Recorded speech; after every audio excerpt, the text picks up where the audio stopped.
growing up as a young kid, grew up in London before I moved to Ireland, and for a number of years, and during that time in London, I actually lived in a gallery. So my parents had rented the flat that they had in London and then took out a lease on this gallery.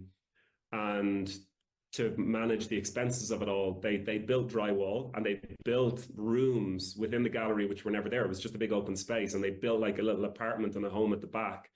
And when I would leave my bedroom, I would walk out onto the gallery. So when I would come home from school, I would enter in through a gallery to get to my room. And when I was there, and my mum was, she didn't really have many staff. So if there was a lot of people coming through as a 5-year-old or a 6-year-old, it was my role to guide them around and show them the pieces of glass and the pieces of art, and keep them entertained for a few minutes until my mum could speak to them. So all of that, I think the way of observing and engaging with people has sort of been inherent to my lived experience. We also had the most traveled man in the world stay with us for a few days. I don't know if he still holds that title, but he did at that time. He had been traveling for 24 years, and Ireland was the last country on his world tour. So I came home from school one day, and my mum was at the kitchen table chatting with this guy, and she said, I heard him on the radio 3 days ago. I sent a text into the station and said, if you're coming to Galway and you need somewhere to stay, just let me know. And he called her up on the phone. He said, hey, is this Julia? And she said, yeah. He said, it's Mike. I've just arrived into Galway bus station. Is that offer still standing to stay with you for a few days? And she said, absolutely. So we got to hang out with him for 3 or 4 days. And he had been in Somalia. He had been in Mogadishu. He was one of the first tourists there in a very long time. He was in the town where Osama bin Laden had been captured. He traveled through Afghanistan. He had been all over, but places that you rarely hear about. He was a quirky character for sure, but it was interesting conversations with him. But so much of business is about your own internal game. The actual dynamics of business are not that difficult. There are problems which need to be solved. Absolutely, and problems keep arising. But what's the challenge there? Well, the inherent challenge is the capacity to sustain change and the capacity to be malleable and adaptive. That's what our unique capacity as human beings is this capacity to mutate, to be one way, and then to recognize that the environment has changed. I must mutate into another way, but yet I can retain my true essence. I don't lose myself under the conditions of the environment. I maintain myself, but I'm not bound to this identity. I saw in all of these environments that I went into that these people are learning a lot of information, but it's not taking them so far because they're not learning about themselves. They're not getting a chance to actually develop themselves as individuals and characters. In fact, they're neglecting themselves. They're only trying to develop this 10% area, which it feels like it's directly relevant to business. But there's this other 90% which determines your clarity, your conviction, your essence, your value, your sense of self-worth.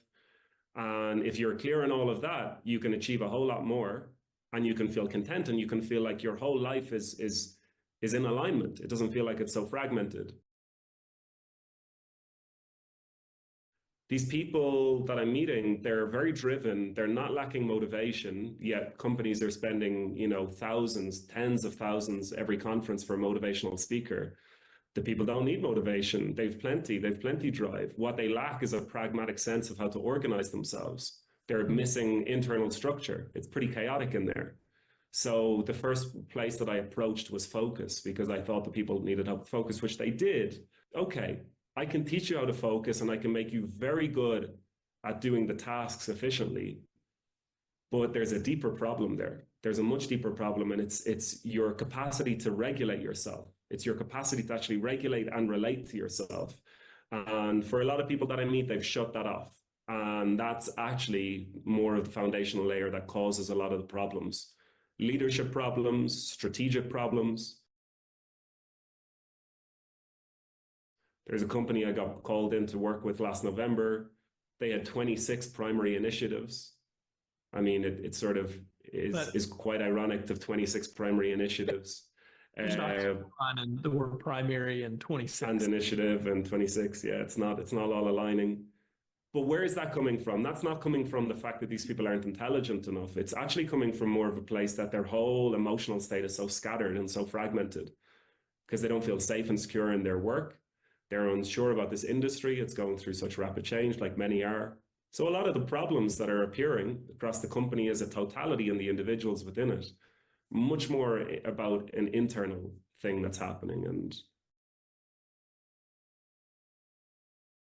I don't see a lot of self-confidence. I see a huge amount of fear. I see a lot of people where their fuel source is coming from growing up in poverty, and they never want to be in that environment again, or feeling maybe once again poverty, but feeling trapped, feeling like they didn't have choice. So what they want is they want money that's going to give them the freedom to choose, and that they're never going to be under the guidance or under the ownership of anybody else, or they felt unsafe or unseen in the home environment that they grew up in. We come from a place of pain, and we try to transmute that pain into something that will take us forward because we don't want it to hold us back. So maybe we develop another character. We develop this man or this woman who's able to amass money or power, and now people are drawn to us. But underneath that, as soon as that is taken away, there's a huge amount of insecurity. So what ends up happening is that our identity gets reduced to our biography. So, you got a biography on me. People at the beginning of the show heard about me. I'm not that. I'm not that. If I were to describe myself as that, it would feel like it's another person. But yet we need certain terms and containers to explain it. So you're a coach. Okay, great. Now I get a sense of who you are. But you're so much more than that. You're bringing your whole lived experience into it. So it's fine to have these sort of monikers of who we are as people, because we need that to allow people to have a reference point of who we are and what we do. But my days, it's very dangerous if you think that you are that. If you allow your identity to become wrapped up in that, you become very weak. And from what I see, there's very little self-confidence. There's a lot of survival, no matter how many millions you have in the bank. And it doesn't have to be that way. Confidence is a sort of emergent thing. You don't craft confidence. Confidence sort of emerges, and it emerges through your view of yourself and the evidence that this view of yourself is being reinforced. So you can also be very confident that you can't do something. It's a certainty. It's a certainty of something. It's a certainty of your capabilities and your powers, which can be that it's a certainty that you can move towards something, or it's equally a certainty that you cannot, because it's been evidenced so many times before. So my interest more so is, because there's many environments that I go into with very little confidence that I can do it. But I have confidence that I can find a way. I have confidence that I'll be able to be in the uncertainty or the discomfort of it, and I'll move through it, because that's something that I have evidence of.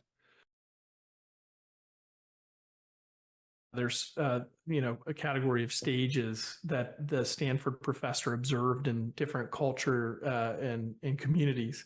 The lowest level was like the kind you see in prisons, which is like defined by the affirmation, "My life sucks."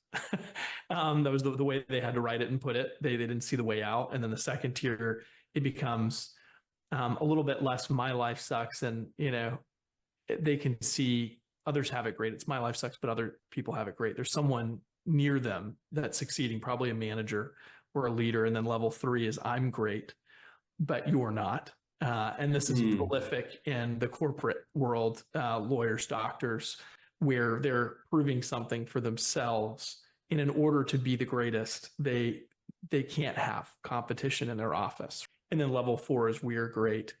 And level 5 is "life is great." And there are very few companies that operate at that level. Yourself many years ago, what do you think that young version of yourself could use hearing from you? I think it would be to acknowledge uniqueness, not to be afraid of that, and then don't just try and explore that as a little thing on the side. Go right after it. Go right after your appetite. That's what I've done as an adult, and and I didn't do that much. I did it as a kid, but I also had this fear of the group and wanting to fit in with everybody else. And I think as a kid, I would have, or if I was to meet that guy, I would have told him, you see things a little bit differently, and sometimes it feels like you don't want to because you want to see it the way everybody else does, because it can feel threatening to feel that difference. But go there, just go there, and let go of that judgment.